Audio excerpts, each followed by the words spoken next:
بسم الله والحمد لله والصلاة والسلام على رسول الله. الحمد لله وكفى وسلام على عباده الذين اصطفى، وبعد.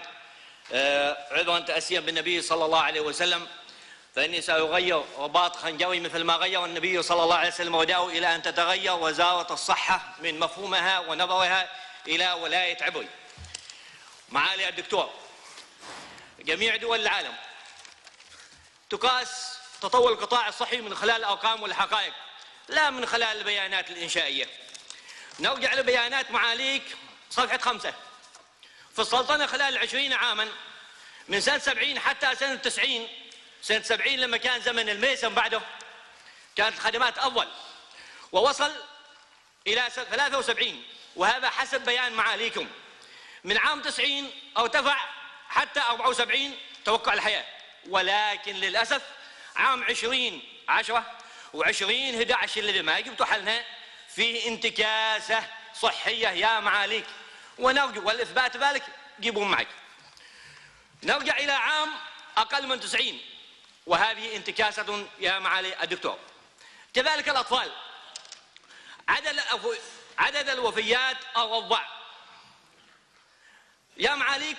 الدول المتقدمة في 1001، هل زارت الدكتورة مارغريت شاون رئيسة منظمة الصحة كما أسلفت ولاية عبري عندما استشهدت بها يا معاليك؟ لتعرف أن الدواء الذي للأطفال الخدج لا يوجد، وبالتالي يعتبر جريمة قتل في أعناقكم يا معاليكم. حساب الدنيا خير من حساب الآخرة. TBN الغذاء الوريدي، هذه نفس من أحياها فكأنما أحيا الناس جميعا والبقية تعرفه. وعندنا دكتور تستطيع إعداد هذا الدواء، ولكن للأسف لم تتوفر لها الأشياء المساعدة. أيضا هناك عندنا من ذوي الاختصاص في ولاية عبري، ولكن تنقصهم كثيرا من الأدوية التي عندكم. معاليكم، البيانات صار لها يجي سنة، البيانات والرسائل والمخاطبات صار لها يجي سنة يا معاليك، وهذه هي موجودة ولكن لم يرد. حديثي معك صار له يجي من شهر ومن قبل، وأوردتك تقارير طبية وتقارير عن الحالة الديموغرافية كما ما ذكرت، والحالة السكانية كما ما ذكرت لك أنا إياها بالتفصيل قبل بيانك هذا، ولحد الحين يا معاليك لم يصلنا شيء. الخطط تبنى يا معاليكم في مختلف القطاعات، إن كانت خطط عشرية، ولكن نظرا للمستجدات العصر الحديث والتطور أصبحت هذه الخطط خمسية، وهناك بعض الدول أصبحت سنوية، ونجد أننا تفوقنا عليهم يا معاليك بأننا عندنا خطة دائما 2050. وهذه الملاحظة عندي عليها 40 نقطة يا معاليك، إلا إذا كان وأنت في بداية حديثك أنك كنت تأخذ بآراء أهل المجلس وتشاور مع الجميع، ولكني أراها طالما أقريتها لا أريكم إلا ما أرى، وهذا بيان إنشائي يا معاليك. حتى الأمم المتحدة عندما تعمل خطط للدول الفقيرة، تكون خطة 15 سنة، أما احنا لا، الحمد لله تفوقنا عليها. سأسرد بعضها يا معاليك، والذي لا يمكنني الوقت يمكن أسرده عند وسائل الإعلام، ومنك العذر، لا أريد حصانة إذا أخطأت، بل ترفع عني الحصانة وأحاكم على أي بيان أقوله. معاليكم، لا نطالب بالزيارة مثل ما طالبها زميلي والشيخ مكتوم، لأن الزيارة قد أتيت يا معاليك إلينا وجيت عند العناية المركزة اللي هي 3 متر في 6 متر فيها 6 أسرة، وانت تعرف حالتها. والأسبوع الماضي رحم الله من توفى، الأخ سعيد الكلباني توفى في العناية المركزة لعدم وجود كيفية تنفيذ العملية من خلال النزيف الداخلي. معاليك، غرفة عناية مركزة فيها القلب وفيها الحوادث وفيها الشياب وفيها الأطفال، هذا يصلح؟ وحدة غسيل الكلى معنا أيضا موجودة وتباركنا بها وفرحنا، وقاصر ما نسوي لكم فن الليل معنا ب600,000 يا معاليك، ما شفنا شيء منها. خاطبتونا وفرحتونا، قلتوا هتسوى أهل الكبار المركز الصحي، هذا الكلام ما شيء منه ويسمعوني تو، إذا كان شيء منه قول لي تاريخ متى. مركز صحي الدويز، هذا الكلام ايضا ما شيء منه، اذا كان شيء منه كله صحيح هو مدرج في الخطه وموجود معنا في الخطه، لكن من اليوم باكر وما اليوم باكر وما اليوم باكر. معاليك تتكلم عن الخدمات الطبيه والصحيه. نعم عندنا مراكز، لكن المراكز هذه وش فيها؟ عندنا 7 مراكز فيها طبيب، ومن بعد ذلك التداوم الممرضه. هل المخوله الممرضه هذه تصرف الادويه للناس واذا مرضت وينها؟ المستشفى صديق الطفل، هل هذا صديق الطفل يا معالي؟ نحن لا نطالب مثل ما طالب زميلي وصديقي وصاحبي الاخ سالم العوفي. زياراتكم استفدنا منها حاجه واحده، انكم جبتوا لنا 4 كراسي مرتفعه. تمام ان شاء الله، عشان يبدنا الوقت. هذه ايضا صديقه الطفل. هذا المكان عالجنا فيه يا معاليك، ولكن ان قعدنا على الكلام اللي ما حد يقدر يدخله.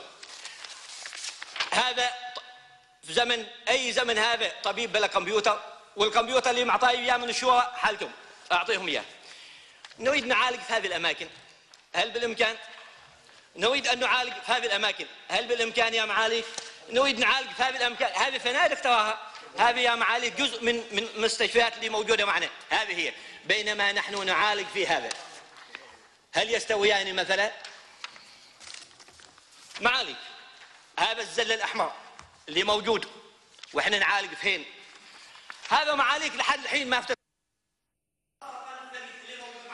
شكرا سعادة الأخ سلطان العبري، ألف شكر، وأشكرك على اهتمامك بولاية عبري والخدمات الصحية في السلطنة. ولكن دعني أشير لنقطة نقلتها سابقا. أنت أطمح أنك تكون مولود مثل قبل عام 70، وإذا كنت تقول أن الخدمات الصحية في 70 وقبل 70 أحسن مما هي عليه الآن، فاعذرني، أنت لا تعيش على أرض الواقع. اسمع، اعذرني سعادتك، اعذرني، أنا لدي أرقام وحقائق وأرقام. أنت قلت طبعا أنه نسبة توقعات الحياة انخفضت عن 2090، والوفيات في الأطفال أيضا استقرت أو ارتفعت. هذا واقع، ولكن التغييرات لا تحصل في يوم وضحاها، سنوات عدة. وأغلب الوفيات في الأطفال الرضع عندنا هي لأسباب أمراض وراثية، ونسبة الأمراض الوراثية في المولودين في السلطنة مع الأسف من أعلى النسب في العالم على مستوى 7%. أنا أشكرك على الصور اللي شفناها على عرض الواقع عن مستشفى عبري، والأخوة بما فيهم الأخ وكيل وزارة الشؤون الإدارية والمالية جايب صور أكثر من صورك، وزار حتى المطبخ وعزك الله ودورة المياه. اعذرني أكمل سعادتك ولا يهمك. الوزارة قيمت كافة المؤسسات الصحية القائمة حاليا، كافة المؤسسات الصحية، وعلى دراية ويقين بما تحتاجه هذه المؤسسات. ولكن أرجو أن تشاطرني الرأي أن تحقيق أو تنفيذ المشاريع لا يأتي في ليلة وضحاها.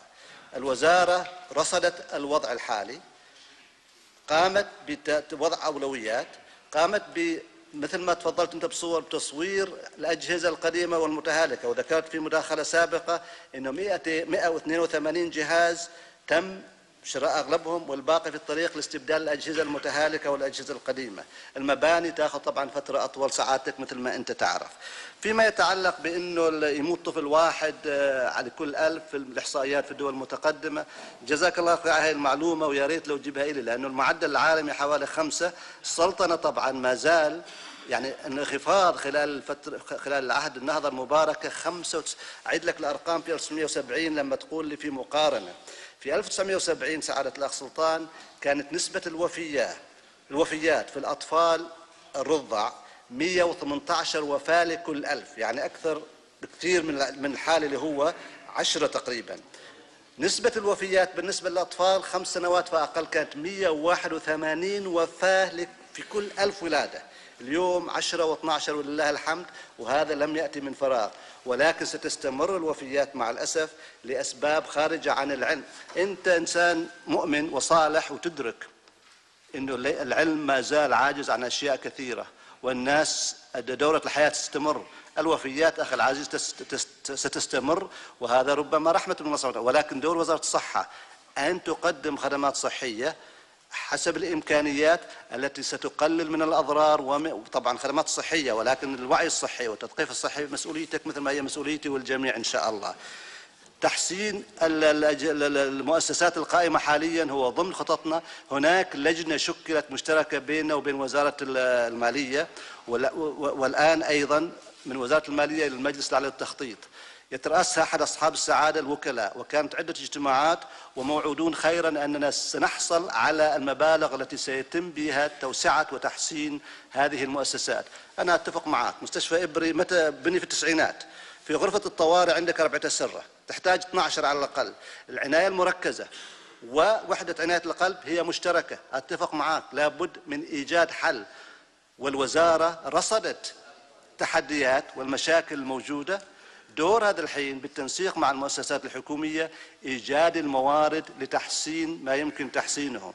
إلقاء اللوم والجريمة القتل وما شابه ذلك الأدوية أخي العزيز، أي دكتور أو دكتورة في مجالهم، اللجنة الوطنية للأدوية موجودة، إذا يتقدموا أنه هذا الدواء لإنقاذ حياة الطفل، أنا من عندك من هنا من هذا المنبر أطلب يعني قدموا له أوراق، والله الدواء الفلاني لدينا في المخازن احتياطي 4 أشهر أدوية للسلطنة، 4 أشهر. إذا وطبعا يتم أحيانا مع الأسف تقصير في عدم طلب الدواء قبل ما ينتهي من المؤسسات الصحية، هذا دور سيحاسب عليه المسؤولين، ولكن الوزارة لديها مخزون احتياطي بما يكفي 4 أشهر لكل دواء من شأنه تحسين أو علاج أي مرض تتعامل معه السلطنة أخي العزيز. عندك تعقيب؟ انك الوقت تطيل انت في الكلام، اما احنا ما يسمح لنا. اول شيء عندنا احنا مال سكاوي، عندنا باين هذا دواء توفوه الناس، عندنا 5280 مرضى سكاوي، اقسمهم على عدد السكان 116 ما على عدد السكان اللي جايبينه من معاليكم. عندنا مال سرطان الثدي من منكم يرضى ان يعالج اهله رجل؟